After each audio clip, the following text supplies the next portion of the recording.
Colonel Hans Landa is the infamous Nazi villain played by the Austrian actor Christoph Waltz in Quentin Tarantino's movie Inglourious Basterds. Known for his callous methods yet charming character, Waltz cemented Hans Landa's legacy as perhaps the greatest villain in Hollywood history. The question thus arises, was Standartenführer Hans Landa based on a real person, or was the character entirely fiction? Tarantino himself refuses to give the answer to this question, yet, based on Colonel Hans Landa's traits, and after an intense research, there are three possible real-life Nazis who might be the inspiration behind the Jew hunter, Hans Landa. This is the historiographer, and in this video, we will explore the possible historical characters that inspired Tarantino to create the greatest movie villain he has ever written. Walter Schellenberg, the person found on this video's thumbnail, was a Nazi functionary and a member of the SS. A young ambitious lawyer by profession, Walter Schellenberg joined the SS in 1933. He quickly rose through the ranks of the SS intelligence department, the Sicherheitsdienst. It is highly probable that Schellenberg's character and personality were used as the main inspiration behind the creation of Hans Landa's personality. Just like Hans Landa, Schellenberg might be considered the Jew hunter, as working directly under Reinhard Heydrich, who was known as the architect of the Holocaust. Schellenberg was responsible for ensuring that no Jew escapes the German occupation of Poland in early 1941 to 1942, by facilitating the activities of the SS death squads, the Einsatzgruppen. Indeed, in May of 1941, the Einsatzgruppen, which had expanded their operations into war zones in areas expected to become war zones, entered negotiations with the Wehrmacht through Schellenberg to secure logistical support.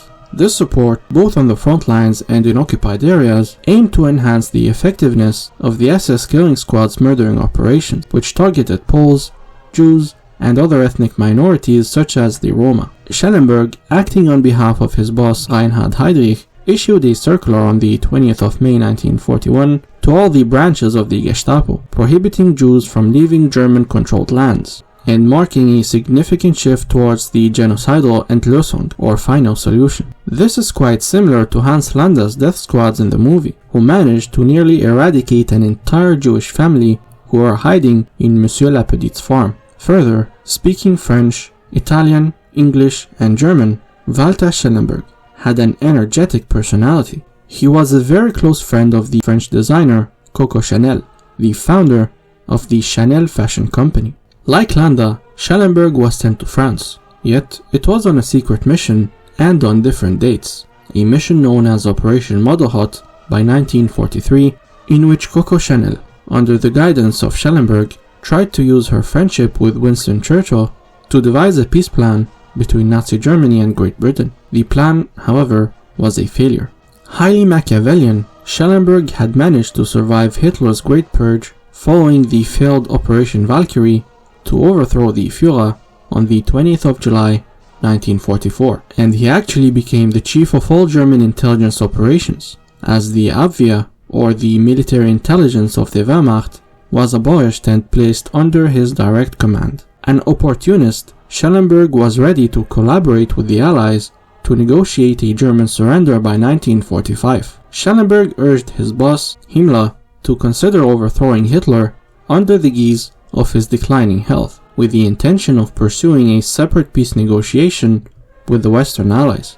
Nevertheless, Himmler refrained from taking any steps towards this course of action. Schellenberg was ultimately caught and tried in the Nuremberg trials. To spare himself, Schellenberg testified against the SS and Nazi leaders to avoid a lengthy prison term after the war. He wrote his memoirs, titled The Labyrinth, in an attempt to whitewash his crimes. Despite aiding victims toward the war's end, he received a 6-year prison sentence in 1949, but was released after 2 years due to declining health and settled in Switzerland, later moving to Italy, where he died in 1952. It is possible that Schellenberg's treacherous actions are what inspired Hans Landa's deal in the movie's end, though a more possible candidate is Schellenberg's rival and the other man to be examined in this video, Heinrich Müller, who vanished without a trace by May of 1945. Heinrich Müller, known as Gestapo Müller, was the head of the Gestapo, the Nazi secret state police responsible for eliminating any opposition in Nazi Germany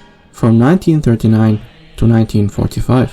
Müller bears some resemblance to Hans Landa in terms of origins and SS rank, as well as his ultimate end. Contrary to Schellenberg, who hailed from the Saar near the French border, Heinrich Müller was a Bavarian from Munich, thereby being very similar to the Austrian Hans Landa. In terms of ranks, Landa held the rank of Standartenführer during the movie, equivalent to an American full colonel. Müller too was a Standartenführer during the majority of the war. Landa mentions Reinhard Heydrich, who died in an assassination in Prague in 1942, as his direct boss, where Heydrich was also Müller's direct superior. In terms of tasks, Landa is assigned with hunting Jews, a task that Müller, as chief of the Gestapo, would also have directly been involved in, although on a much more general level. Landa is renowned for his tenacity, discipline, and remarkable success in locating his targets, a reputation Müller shared in Nazi Germany. Landa was more of an opportunist than a committed Nazi, and the same could be said for Müller, who, unlike Schellenberg, did not join the Nazi party until the late 1930s. In the movie, Landa defected to the Americans at the war's end, and survived, while Müller vanished without a trace in Berlin at the war's end, with no body to be found. Though the Gestapo chief likely died in Berlin, the uncertain circumstances surrounding his probable demise are similar to Hans Landa's survival. In fact, Müller remains the most senior figure of the Nazi regime who was never captured or confirmed to have died. While the CIA, the MI6, and the Mossad all attempted to find him, with search operations well into the 1960s, all these operations failed. According to Schellenberg in his memoirs, his rival Müller reportedly defected to the Soviets, which was likely the case, barring his death. Despite these similarities in their professional roles, Landa and Müller had vastly different personalities. Landa was cultured, polite, multilingual, and personable, just like Walter Schellenberg, whereas Müller was described as a brute, likely monolingual, and probably not pleasant to be around.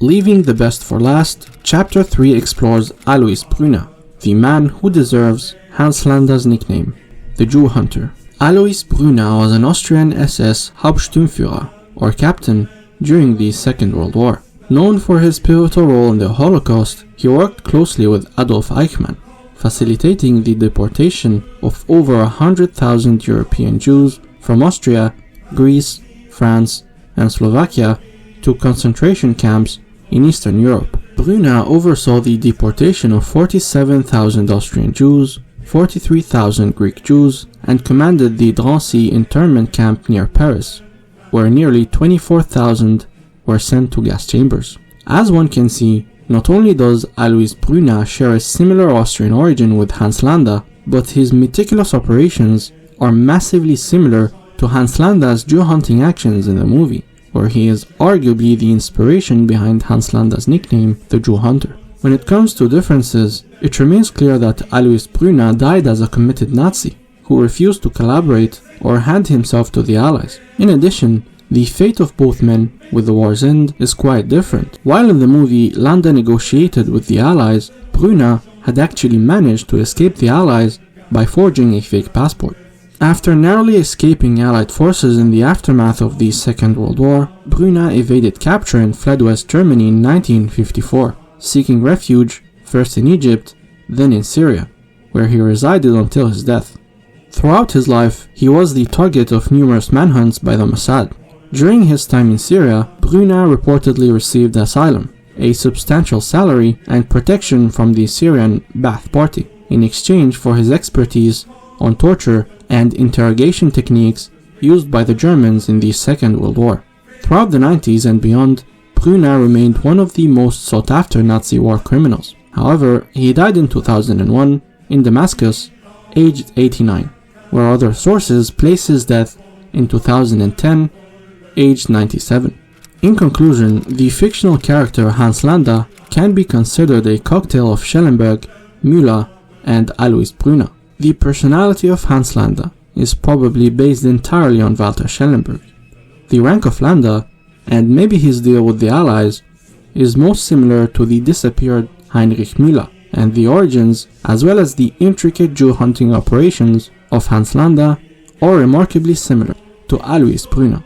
This video was somewhat different to other videos on this channel, as it explored Hollywood lore and cinema history. Tell us in the comments which of the three Nazis do you think was the main inspiration behind Tarantino's writing of Hans Landa. If you like this video, then subscribe to spread the interesting history of the Second World War.